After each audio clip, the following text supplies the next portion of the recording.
Hi, I'm Ami Devereaux. Welcome to the video blog. Last time we spoke about delegation and about empowering people to be thinkers and entrepreneurial. And that kind of goes a little bit to what we're going to talk about today. I said that we would discuss innovation, and we will, but I want to start somewhere weird.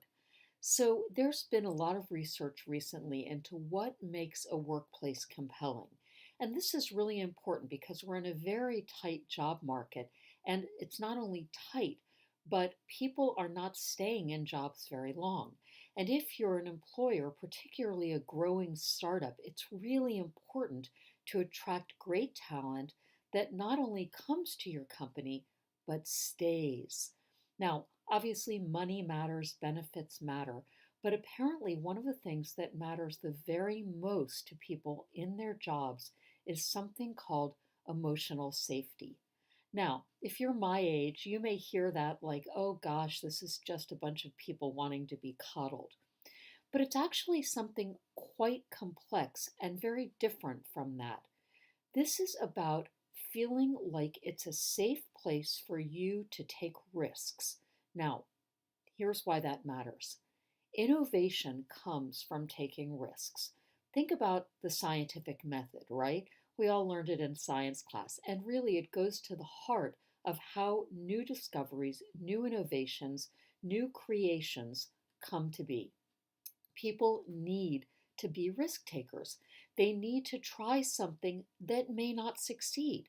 Now, obviously, on the front end of trying something new, you do some kind of a probabilistic assessment of whether it might work or it might not. And you hope there's some evidence that it might work. But even in cases where that evidence is relatively small, you still want large portions of your organization not to be too risk averse. Now, risk aversion comes from a lot of things. For some of us, it's just an innate quality. But risk aversion in a workplace can come largely from a fear of possible repercussions for any number of bad outcomes that might happen when you take a risk.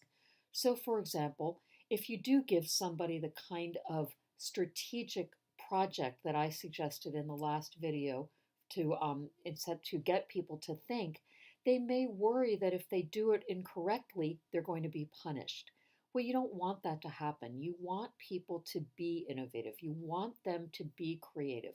You want solutions that you didn't already think of. After all, if you already thought of them, they're not innovative. So, if you want your team to be innovative, you need to make it safe for them. And there are a lot of ways you can do that. One is you can remove the penalties for failure. Now, you don't want somebody to fail in every single thing they try. That tells you that their assessment on the front end of the probability of success is a bad assessment, and you need to go to work on that. What are they looking at as they decide what to try? But on the other hand, if nobody fails, that means nobody tries anything new. And if nobody's trying anything new, you never get anything innovative coming out of your company. So, some of the things to pay attention to are, what are your performance metrics like? Are you literally punishing people for failing in their experimentation? I had a client who led a data science team. And on that team, and this was in a large technology company, but it turned out that since he was producing failed experiments about 40% of the time, he was getting basically marked down in his performance assessments. That doesn't make any sense. This was a company that has publicly lauded itself for its risk taking, lauded itself for its innovation. And yet, here they had a built in metric that was penalizing their data scientists, people who were charged with experimentation for experimentation.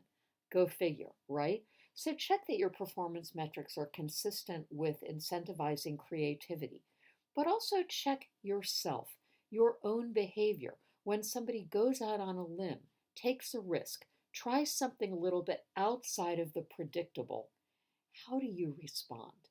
Do you embrace it? Do you coax them into doing more of that? Do you support their efforts? Obviously, don't do this if you have basically the farm at risk. But if you want your team to come up with new ideas and come up with new solutions and try new ways to solve problems, you need to make it safe for them to do that. I hope this has been helpful. I'm Ami Devereaux. Please subscribe, amidevereaux.com/blog, and I'll see you next time.